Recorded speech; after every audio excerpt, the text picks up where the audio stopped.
Dear students, welcome to the online classes program of Higher Education Department, Punjab.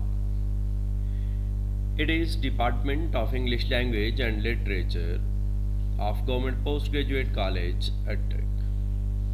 Here, I am Sharif Zahid, Assistant Professor of English.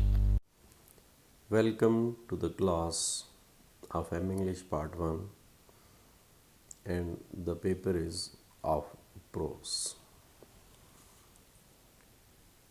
Of the writers included in our syllabus, we shall start from Bertrand Russell, who happens to be a modern prose writer. Let us have a brief introduction of the writer and his age. Bertrand Russell, the third Earl Russell, is the 20th century's most important liberal thinker. If we name one of two or three of its major philosophers, Bertrand Russell stands an eminent mathematician. He was born in 1872, and this period is famous for England because it was the height of Britain's economic and political ascendancy. And when Russell died, it is equally important period for England.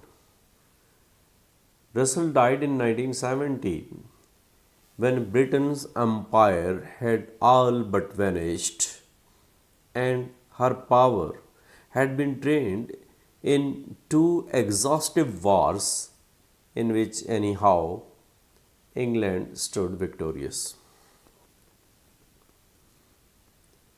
At his death, however, his voice still carried moral authority, for he was one of world's most influential critics of nuclear weapons. He was against the proliferation of nuclear weapons, rather he wanted disarmament and the American war in Vietnam. Although born into one of Britain's most distinguished aristocratic Whig families, definitely who is supposed to have enjoyed a rich life, but Russell became a persistent advocate of social democracy and other progressive causes, such as, for example, he was loved and he got fame and popularity because of these two reasons. First, he was the champion of women's rights. Then, he wanted peace among nations. Rather, he wanted a scientific approach to eradicate personal prejudices. Let us have a glance at his early childhood. His grandfather, Lord John Russell, remained Prime Minister of England, and his father, Lord Emily Russell, was a radical thinker who was the disciple of John Stuart Mill. Russell too had radical opinions about birth control and right of vote for women. Because of these two radical opinions, he lost his seat in Parliament. He did not discourage, and in that early period, after losing that seat, he wrote a book, An Analysis of Religious Belief. As far as religious thoughts are concerned, Russell remains an atheist in this approach. Why did he adopt this attitude? It has a sound ground. Let us try to understand that. Russell's mother died when he was 2, and his father died when he was 4.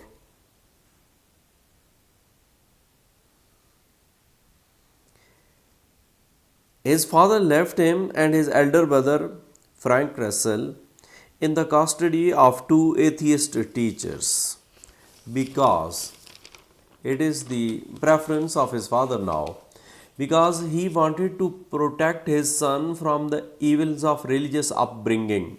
He thought that when these religious people brainwash the child, they do not grow. But their parents got their custody, and Russell was brought back by his grandmother, and after his grandfather, who too died when Russell was 6. How many shocks he has to face in his early childhood.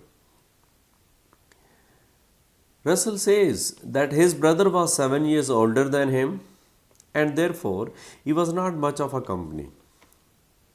Mostly he lived in boarding houses. Russell's childhood was a very lonely one. He was educated by tutors at home until the age of 16. At the age of 16, he was sent to Army Crammers to prepare for Trinity College, Cambridge. Now, what are his hobby and activities and interest?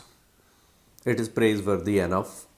Russell says that I have read Byron, Shakespeare, Milton, Tennyson and Shelley by the time when he was 15. And he started to question the religious dogmas and the existence of God.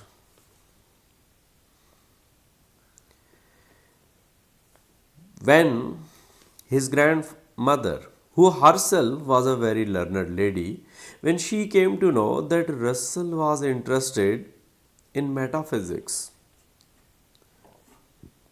she ridiculed him by saying that whole subject of metaphysics can be summed up in one. I quote her sayings. She says, "What is mind? No matter. What is matter? Never mind." So, in this brief sentence, she tries to make understand her own grandson.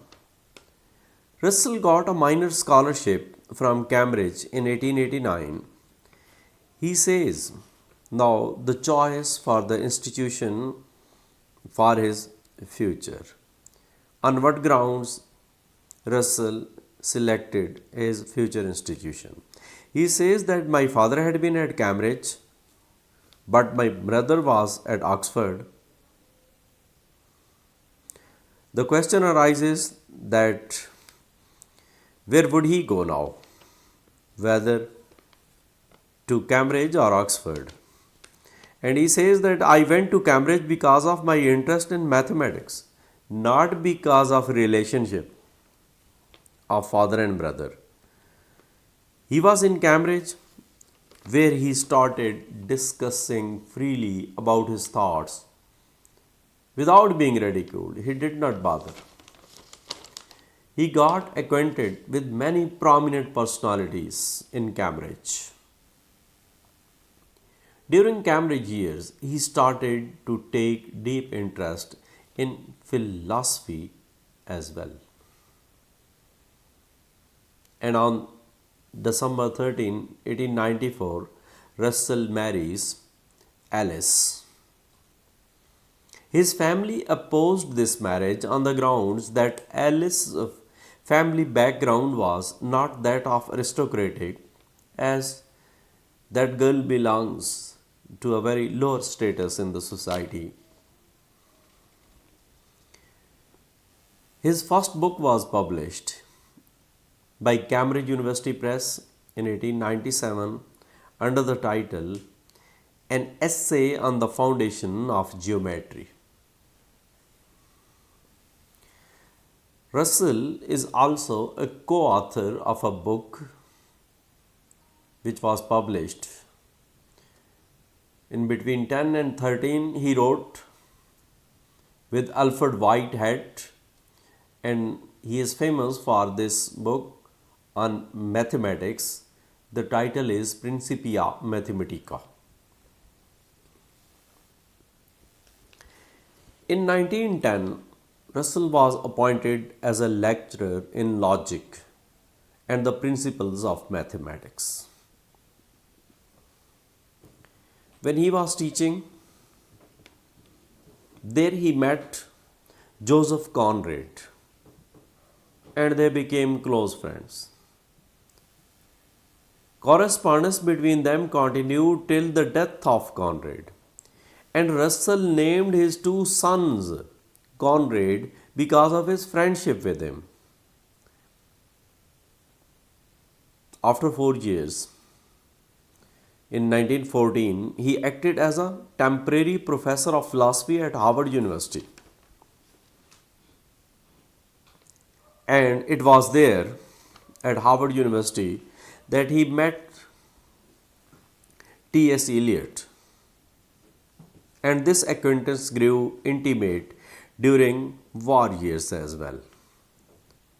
It was believed that Russell influenced T.S. Eliot very much. In 1914, the First World War broke out. Russell bitterly opposed the war and he became an active pacifist. Because of taking part in the protests, he lost his lecturership in Trinity College. He was forbidden to go to America, and equally he was imprisoned for 5 months. He wrote so many books, and his many famous books were written as an after effect of these years.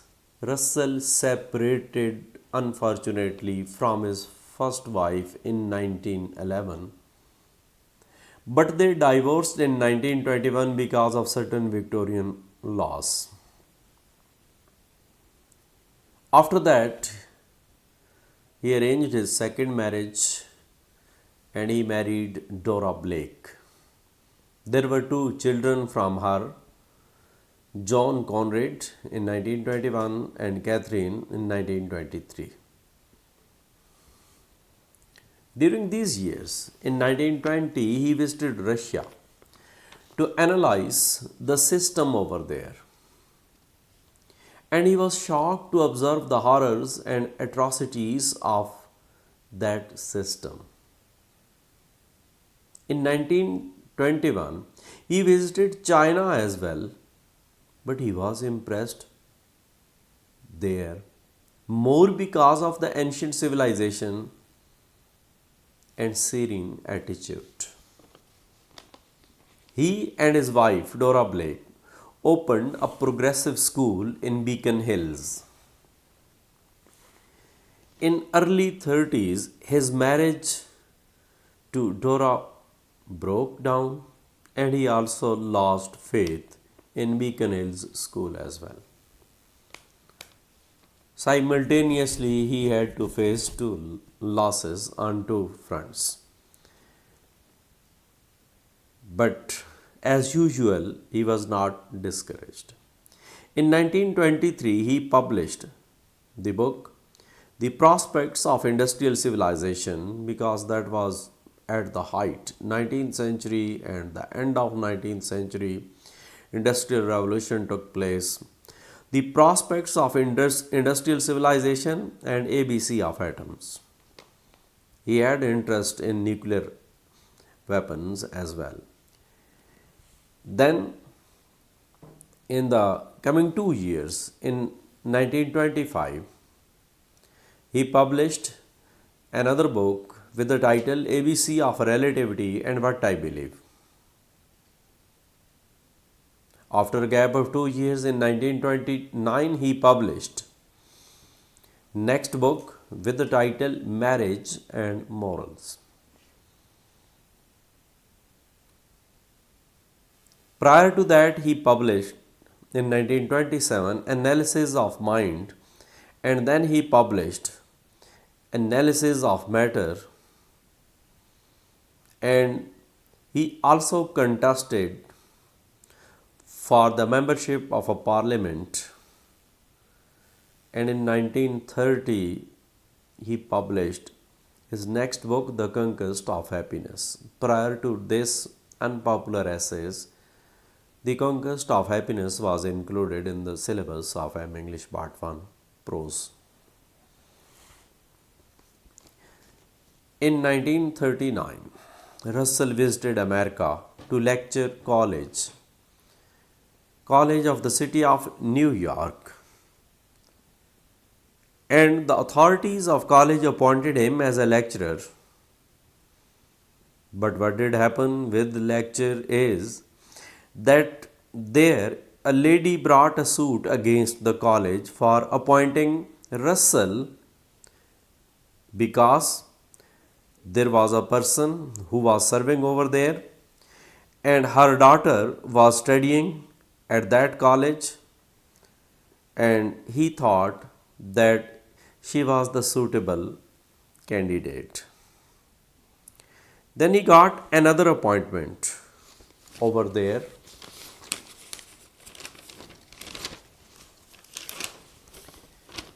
Russell faced many hardships. He faced many financial difficulties during these years.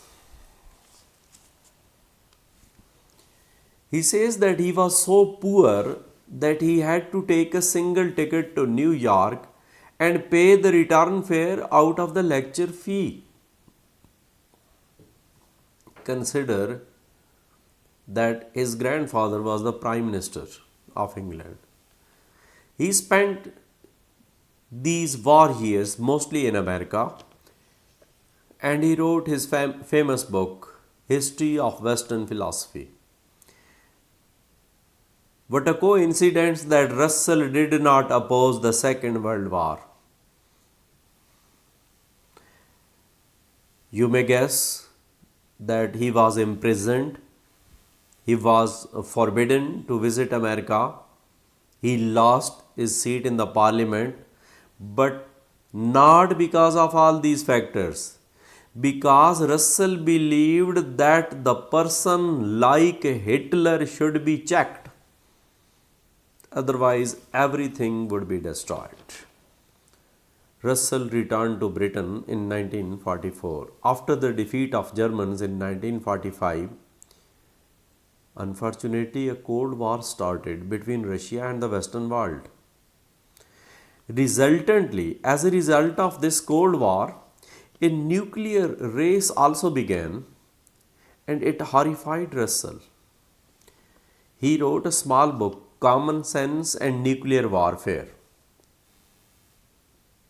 Russell also conducted different radio programs on BBC during these years. In 1950, Russell is considered the writer of 50s as well. In 1950, Russell was awarded Nobel Prize for Literature. Now you may guess on which of the useful book he was recommended for this Nobel Prize. Not for sciences. He was recommended on his book Marriage and Morals. Russell started a campaign for nuclear disarmament in 1950s and 60s. By the late 60s, not long before his death, Russell turned decisively against the United States. He was convinced that their war in Vietnam was immoral and dangerous to civilization. Some of his last actions were that he wanted that there should be a war crime tribunal where America should be trialed because of this offense. He turned against America. He started protests. Rather, he became the leader of the many of the youth of 60s. Russell had to face the shock of his son's illness, and consequently his son died. John Conrad. Russell now arranged third marriage with Patricia Spence, which led to the birth of Conrad Russell, now the fifth of Earl Russell, a distinguished historian and an active progressive member of the House of Lords. And finally, his last marriage he arranged when he was over 80. And he says that this last marriage provided him certain period of happiness. This was a brief introduction of Bertrand Russell, who is a modern prose writer. In the next lecture, we shall start text. Thanks for happy watching. Stay blessed.